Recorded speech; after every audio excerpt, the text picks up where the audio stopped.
Photography, I'd like to thank you all for joining us this evening. We are here to celebrate the world of comedy and its purveyors, as seen through the eyes of photographer Andy Hollingworth. His work has toured in a number of major exhibitions, including solo shows at the National Media Museum, the British Library, the Grosvenor Museum, and Snap Galleries. His images have been published in newspapers and magazines around the world and have graced the posters, biographies, and digital media for comedians across 2 continents. His photographs are in a number of important collections, including the National Portrait Gallery in London, the Bury Art Museum, the Comedy Store, the Leicester Comedy Festival, and Telford Council. And now, I'm quite pleased to announce that our museum has permanently acquired his works. We are exceedingly grateful for Andy's generosity. And on a personal note, I don't think I've ever had so much fun curating and sequencing a show. And working with Andy to realize the art of stand-up was an absolute dream come true. I marveled at both his talent and his knowledge. He is truly a comedy aficionado and a creative force. Without further ado, please join me in welcoming Andy Hollingworth.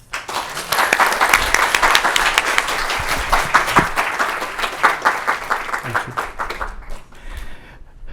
Hello. You'll have to excuse me because I get very nervous, really nervous. I'll very quickly show you a little bit of my work.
just before they fall apart.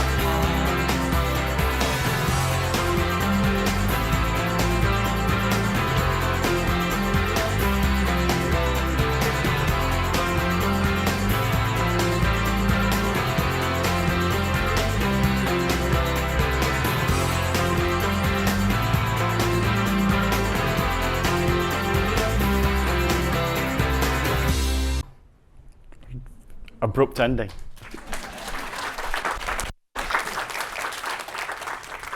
Thank you very much. I've got some thank yous as well. We walked in, we've been here since Saturday, and we walked up to the galleries this afternoon, and I could not be more happy. It's a wonderful museum, and the amount of effort and care and love that's been put into the show by the museum is just fantastic. Thank you ever so much. I'd like to thank especially Whitney, Madison, Ree, Scott, and most of all, Christina.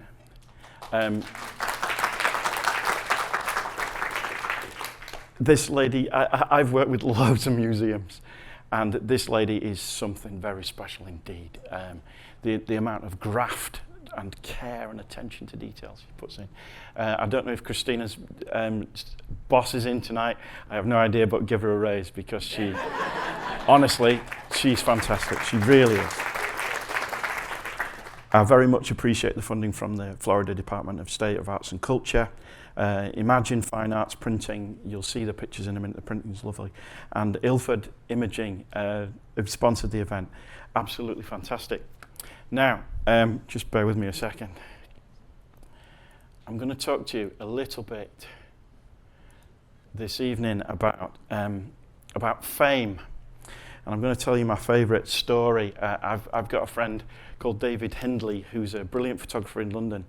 And not only is he's a brilliant photographer in his own right, if you like rock music, he's Lenny Kravitz. David is Lenny Kravitz's photographer, and there's a brilliant book. Anyway, when famous American and European photographers come to London, David is the man who they call. So Eve Arnold came to London, and Dave was sent to assist her. Now, I don't know if you know Eve. She worked well into her 90s. She was a magnum photographer. She was very sensitive. She was amazing, and she was Marilyn Monroe's photographer. So Dave went for the interview, and he's showing Eve his portfolio, and she said, "Oh, that's an amazing picture. I love that." And Dave said, "Well, take it. You can have it." And she said, "No, I can't do that." But he made her take it. And they worked together for 2 weeks. And at the end of the 2 weeks, there was at his desk in the studio, there was a huge poster tube. And he opened it, and there was the shot. Now, if you know the photos of Marilyn, there's her on the set of The Misfits, and she's biting her fingers. It's a very famous picture. There was a huge signed print gifted to Dave by Eve, and that's his retirement fund. So they had this, they finished, and Eve said, "Look, we've got along really well. Let's go out for a meal." So they went out for a meal, and they had a few drinks, and Dave said, "Do you have a Marilyn story? Do you have a favourite story?" And she said, "Yes, I do. We were once I was travelling with Marilyn at the opening of a film. It was a premiere, and Marilyn was late. I believe she was late quite a lot. And so the normal driver wasn't there. He wasn't available because he'd gone to do something else. So they were in this cab, and they were going to Times Square. And they're going along, and the driver starts looking in the rear view mirror. He's looking all the time, and he's trying to suss out what's going on. And after a while, he pipes up, and he goes, "Hey, lady, you know something? If you lose a few pounds, you could be Marilyn Monroe." And Marilyn went, "Oh, what a lovely thing to say.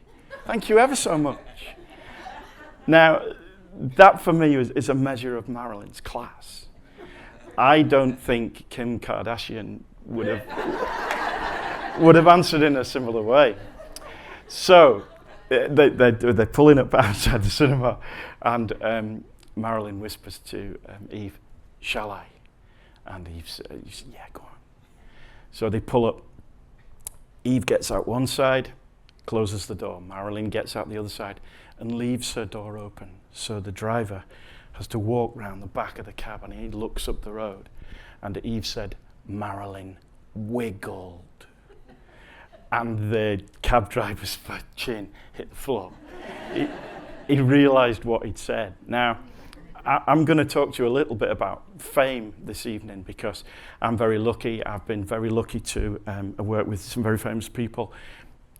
But I've also been lucky enough to see somebody in the back of a pub or a small comedy club, and you know that person is going to go on to do amazing, great things. And it's been very interesting for me to watch people become famous. And not always a good thing, I think. This is me at 19. I'm definitely angry about something. Like most people are angry when they're 19, aren't they? So this was shot by my friend Andrew Sanderson, who's a world-class photographer, and he taught me when I was this age. And when I first started out, I used to live near a large housing estate, and there was a pack of dogs that used to roam the estate. And one summer I followed them around. And then I went to Manchester, and which is a big city. I went to a bookshop, and I discovered Elliot Erwitt. Now, if you don't know Elliot Erwitt's photographs of dogs for the Magnum Agency, they are just supreme. And I felt like crying. I felt like the rug had been pulled from under me, because there was no point carrying on. So I went back to Andrew, my friend, and I said, can you give me some advice? And he gave me the best piece of advice that anybody could give anybody. And he said, and I would recommend this to anybody, he said, shoot what you love. And I know there's quite a few photographers in here tonight, and I've seen some of your work, and clearly you are shooting what you love. The local area around here, amazing wildlife pictures I've seen over the last month, fantastic. He said, shoot what you love and keep shooting. So that's what I did. I didn't have, this is 28 years ago, I didn't have a dark room, I barely had a decent camera. But I took that advice, and I would urge anybody, even if you are a writer or a painter or a poet or a musician, get what you love and put that in your pocket, because that's the best thing, and the best results will come. Now, this is what I love. This is Charlie Williams. Now, Charlie Williams I'm from Yorkshire, which is a northern county in England, and my granddad's was a bit of a miserable so-and-so. And he never laughed. The only time I ever saw him laugh was at Charlie Williams. Charlie was a real someone who broke boundaries. He was the first black man to front a game show on British television. He was one of the first professional black soccer players in Britain. And he was just wonderful. And he made my granddad laugh. And my mum says I used to sit on a stool and not look at the TV, but stare at my granddad, because my granddad was laughing. And so in my 20s, I wrote to Charlie, as you can see, and all I wanted to do was visit him. He was long retired. All I wanted to do was shake his hand and say thank you, because that was my most vivid childhood memory. And I took a picture as a souvenir. Now, that's how I started. Now, Charlie was in a TV show called The Comedians, and I think we've got a couple of British people in tonight. It was a pioneering show. It got stand-up comedians, mostly from the north of England, and it took their sets, but they chopped it quickly and edited it. So it was joke after joke after joke after joke. And it was massively successful. In 1972, when I was 5 years old, it was the most popular thing there was. So that's how I started. Rowan Atkinson. Now, that is Mr. Bean, absolutely correct. I'd written to Rowan 3 times, and he didn't reply. And I then did a job for a man called John Lloyd, who's a TV producer, who went to university with Rowan. And the person who we were shooting, we were doing a shoot for a book, and the person who we were shooting was late by an hour and a half. So John and I just got chatting, and we really got along. And he said, I've got another job. Would you be interested? And I said, yeah, fine. And we shot the day, and everything was great. And just as he was walking out the door, I said to him, oh, John, what is the job? And he turned around and he said, oh, it's Rowan. I'll give you a call. and the door closed. And my friend Carrie Quinlan and I ran out through the studio. We opened the door onto the balcony, and we screamed. And we jumped up and down, and we danced, and it was just lovely. Finally got to shoot him. Now, it was shot at John's house, and it was a shoot based on keeping a poker face. That was the idea. And I have never photographed. I've photographed hundreds and hundreds of comedians. I've never photographed anybody who was so in control of what is funny. And we shot about. I worked it out that we shot about 650 pictures, and out of that, 12 couldn't be used. Now, you photographers, you know that it's generally the other way around, okay? But he was so amazingly good. Everything is just ridiculous. In a similar way, we'd be working, and there was John on this side and a boy that I'd taken with me to help, more about in a minute, and John's assistant, and we would shout ideas, and all of a sudden the brakes would go on, and he would go, "Why is that funny?" And you're like, "Oh no," you know. But he knew, and we did get along really, really well. Just ridiculous, fantastic pictures, and there's a montage upstairs that you'll see. Then we'd shot everything, and then it came to an end. And I said, "Oh, Rowan, could I have a picture just for me, for my wall?" And he said, "Well, what's it for?" And I said, "It would just be for me, just on my wall, just a little portrait." And he said, "If you don't mind, no."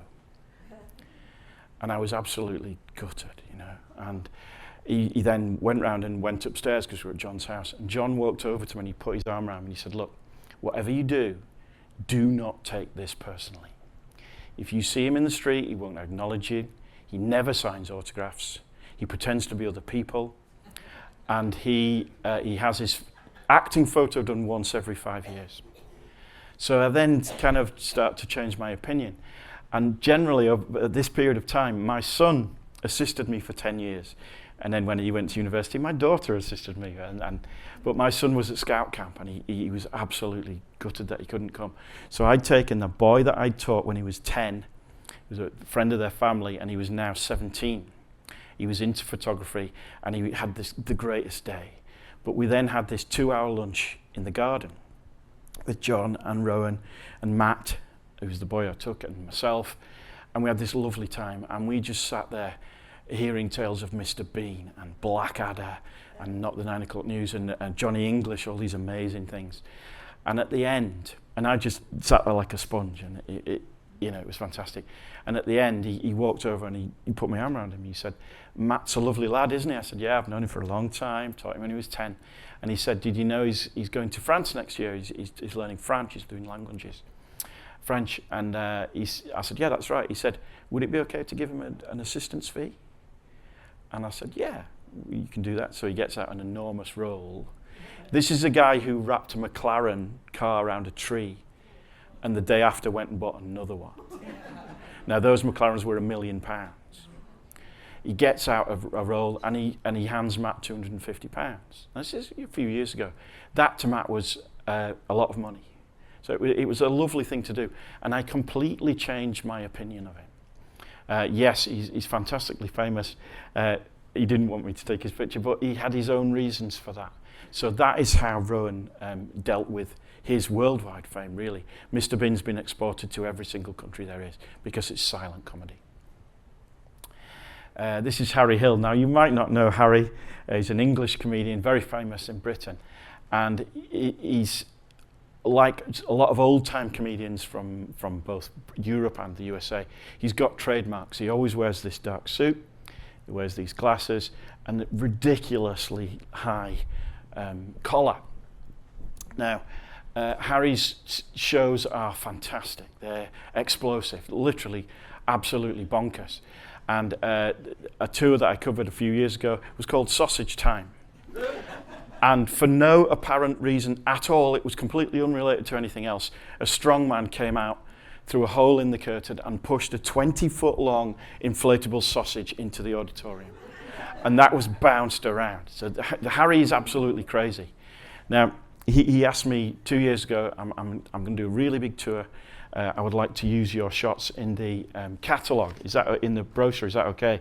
I can pay you lots of money, or I can pay you some money, and then you can come and be the tour photographer. So I took the tour photographer, and I could come and go absolutely as I pleased. And that for me is lovely. That's happened to me a few times. You literally got not only access all areas, because you tend to get that, but you can come and go to any show as you please.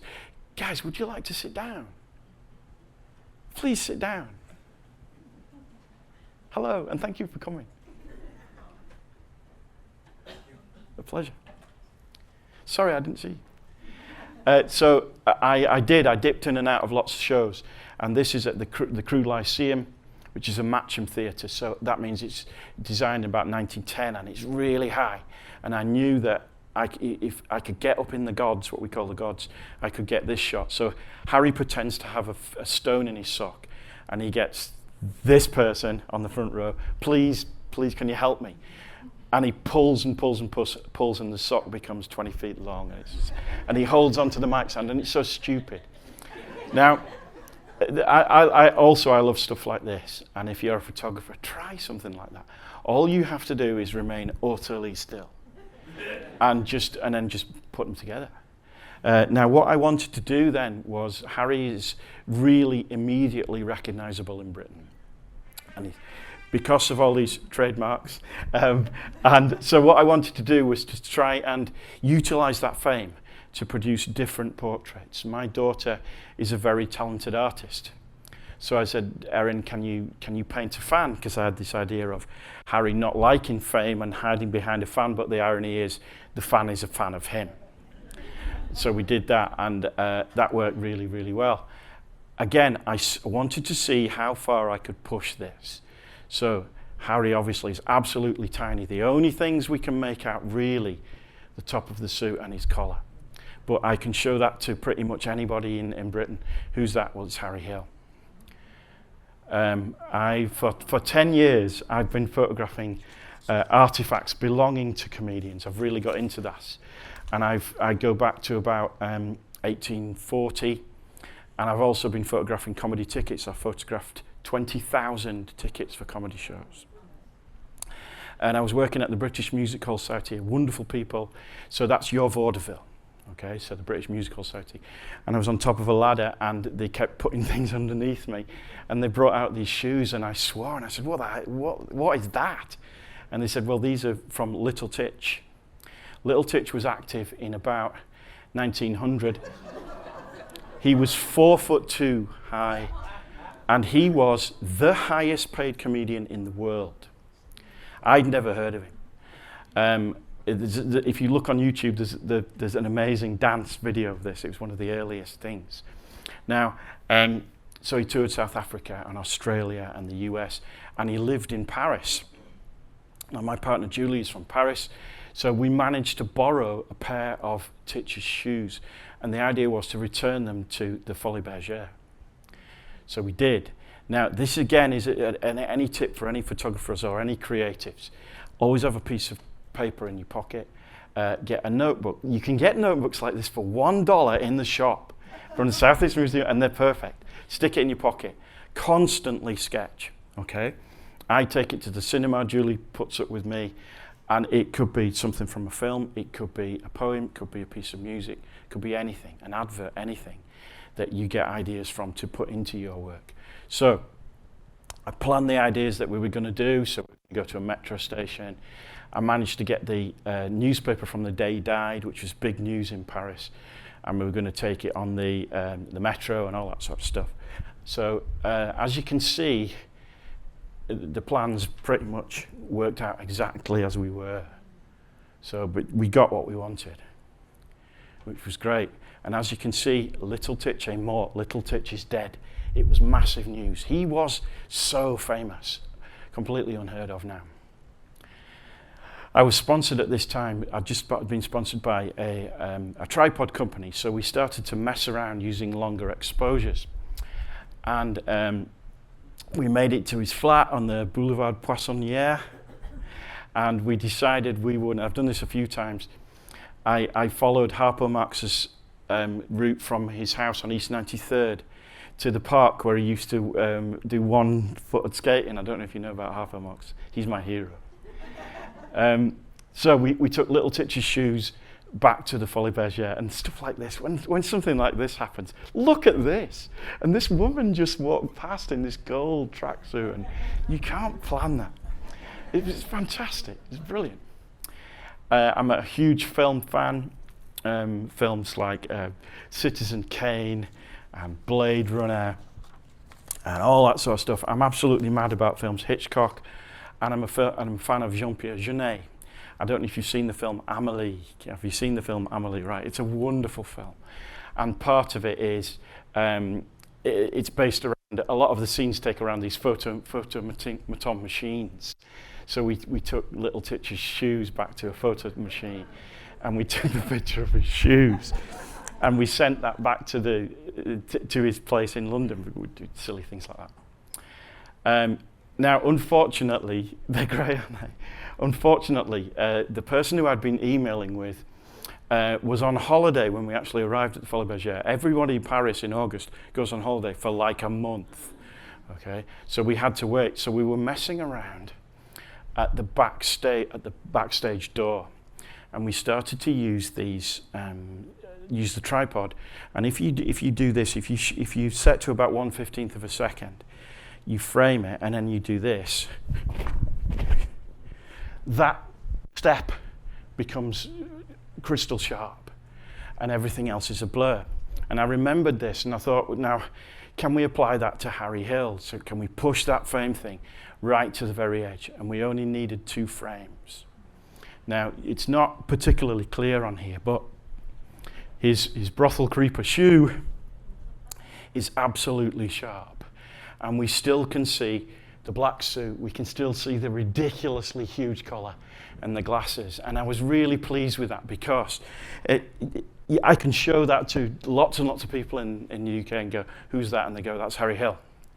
But it's a blur. So yet again, I'm trying to push fame as far as I can go away from that. This is a young comedian called Julia Masli. There is no greater joy for me than following somebody from being starting out from the very point of starting out to real fame. It's such a thrill, and I've done it so many times. Julia and her boyfriend Viggo Venn. I know you have America's Got Talent. Viggo this year won Britain's Got Talent. And Julia was nominated for the Edinburgh Comedy Award. It's the biggest comedy award in Britain. And she won the Malcolm Hardy Award. This year is going to be her year. And she wrote the other day, this was on Tuesday when we were here, last year we played to 20 people in Leicester. And this year, our life is becoming surreal, because fame is happening to her ridiculously quickly. This is from the first set of pictures we did. Most commercial photographers they'll set the clock and they'll go, right, you've got an hour. I'm the opposite of that. Nobody leaves the building until both of us are happy. And this sometimes means that we're in the studio for 8 hours. I've done a 9-hour shoot once. A couple of weeks ago, we did a 7-hour shoot. For me, it's not finished until everybody's happy. These guys, comedians are terrible. They always miss trains. They always sleep in. They always lose the pictures that you send them. They always smash their laptops. They're rubbish. And these 3 brilliant comedians missed their train from London. So we ended up with, they were penniless, so they'd pre-book their home train.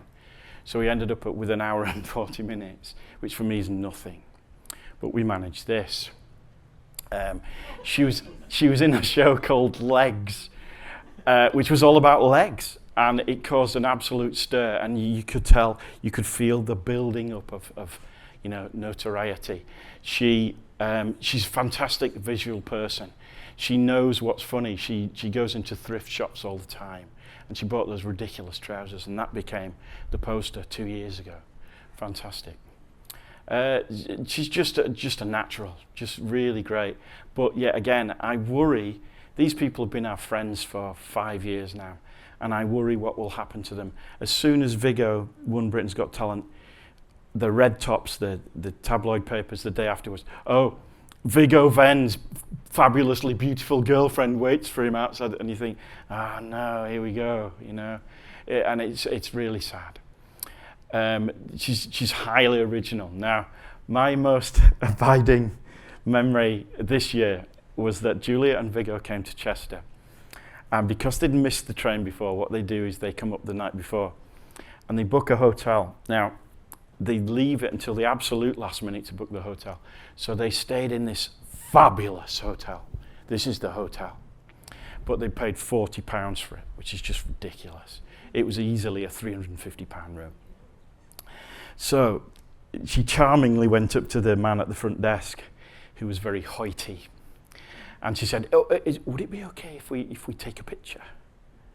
And he said, oh yes, many of our customers, madam, certainly love doing the selfies in our unusual areas. Now, what she didn't tell them was that Viggo was there with 3 suitcases full of clothes, and I was with my son with 4 bags of kit. And as I said, we went into the garden, and the pictures were just stunning. However, my most abiding memory is the person at the desk, followed by the manager, thundering down a corridor towards us as we were leaving with suitcases with bits of clothes running out. We literally ran out of the hotel, dived into the car and drove off. But when we were shooting this, nobody knew who she was. Nobody batted an eyelid. And within 8 weeks, Viggo's round 1 of Britain's Got Talent, and then round 2, and then he went to the final, and then he won it, and now everybody knows who he is. And this time next year, it'll be the same for Julia. She's currently being courted by a Broadway producer. Things are going to happen, and yet again, you can tell.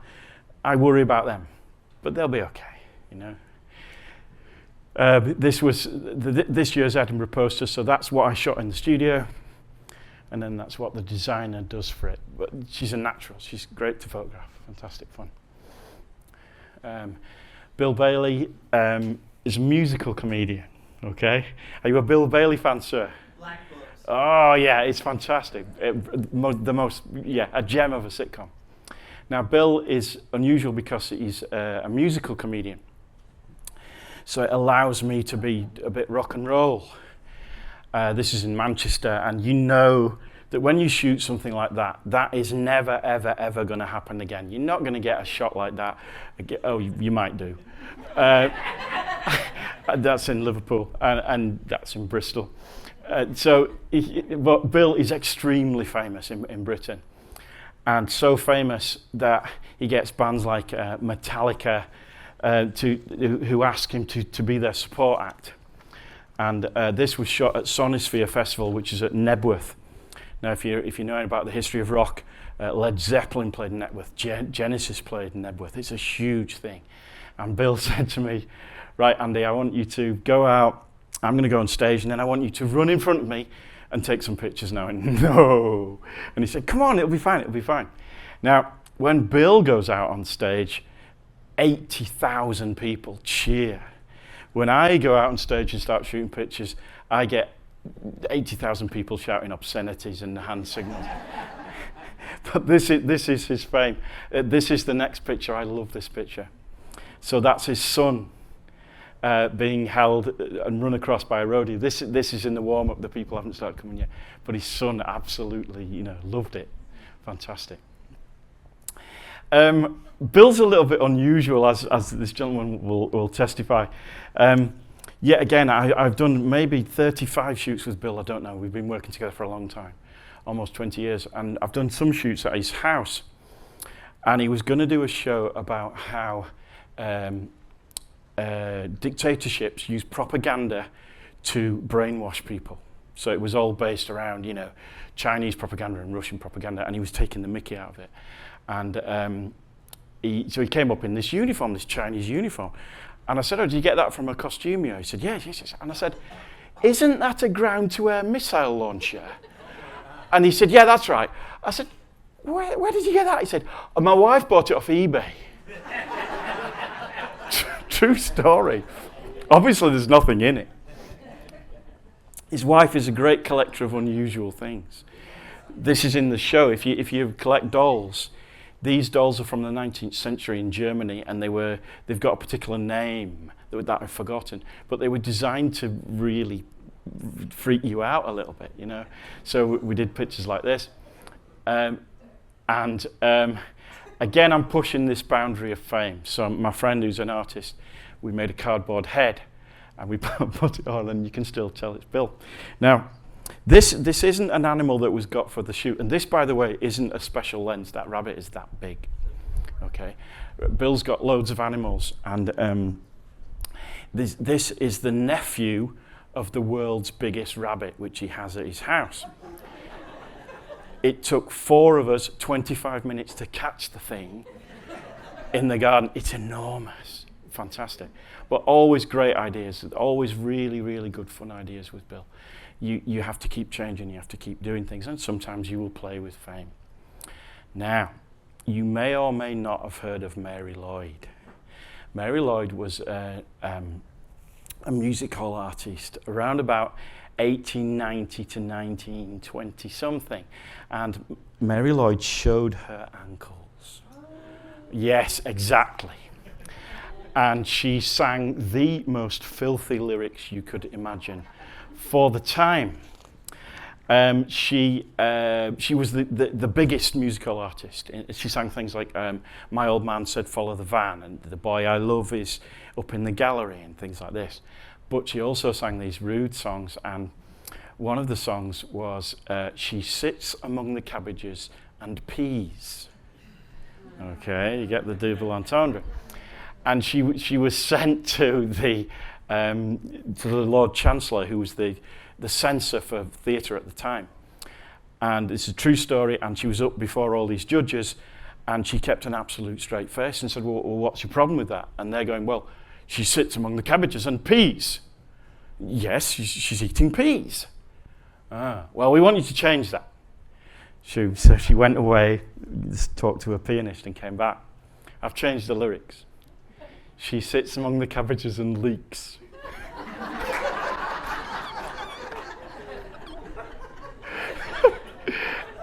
And it had to stand, because the problem wasn't in her head, it was in their head. Now, when it came to be the first Royal Command performance in 1912, what in Britain we call the Royal Command performance, you are requested by the monarch, the king or the queen, to come and entertain us. And the first Royal Command in 1912, Little Titch was there. And everybody was there. Over 100 artists were there. But Mary Lloyd was not invited because she was filthy. So Mary Lloyd hired the theatre next door that evening, and she put up posters. Every evening is a Royal Command performance by the British people for Mary Lloyd. And that was really quite an anarchy thing to do. It was really outrageous. But she did it. This was a plaque set up in her honour at the Tivoli Theatre. This, about 20 years ago, was found in what we call a skip and what you would call a dumpster, I believe. It was found in the bottom of a dumpster, smashed to pieces. The most loved and famous artist of her age, and it ended up in a dumpster, and it was handed into the British Music Hall Society. I spoke to you about Little Titch before. This is Little Titch's grave at East Finchley Cemetery, and you can just about make it out. The beloved genius, Little Titch. Who remembers him now? And this guy was the highest paid comedian in the world. He was Dave Chappelle, he was Eddie Murphy, he was all these people. And look at him now. I talked to you before about Charlie Williams. Now, Charlie was in The Comedians, and they were so famous in 1972 that they were split into two. The A team went round the country, and then they went to the Palladium in London. They were due to play 2 weeks. They played over 3 months, 2 shows every day. It broke every single record. The B team, which these guys, they went to Blackpool, which is our Las Vegas of Northern England. And yet again, they went to the North Pier, and they broke every single record. And these records still stand today for ticket sales. Here's Steve. This is Steve Fay. Okay, he was a docker from Liverpool. Now, my friend John Orchard was the piano player in the band for the TV show The Comedians. He looks amazing. For his age, he's really quite a guy. And he spent part of his retirement documenting the comedians and documenting this club scene. And he called me last year and he said, Andy, I found Steve Fay. He's 94. He's in a retirement home. This is Shep's Banjo Boys band, and that's John. He's fit as a fiddle. So we went to see Steve Fay in this retirement home, and his son and his daughter said to us, okay, you need to be prepared. Steve might not remember you, John. And in fact, he probably won't remember himself. So we went, and he was perfectly happy to see us. He did not have a clue who we were. All he kept saying was he repeated the same joke over and over. He who laughs last has no teeth. What does that mean? Over and over and over. And then he was talking about being a boxer because he'd been in the Navy, so he'd boxed in India. And he kept telling us over and over and over about this. And John had taken all these posters and booklets and things from 1972. And he was filming him for a documentary, and he said, Steve, do you remember this person? He who laughs last has no teeth. Then John had an idea. He brought with him a CD of the theme tune for the show. And he popped it in the player, and it was like, it was magic. It was like tuning in a radio. It was like unlocking a safe. And here is Steve looking at the poster in front of him and the comedians. And all of a sudden he was my mate. We used to go drinking together. We'd go out and we'd get absolutely K-eyed. And do you know what? We went to Blackpool and thousands of people came to see us. Oh, it was wonderful. So fame can be a good thing. Fame can be a bad thing. You can lose fame. But sometimes, if you lose it, it can come back, if only for 5 minutes. This is upstairs, and please enjoy it. And that's it. Thank you very much.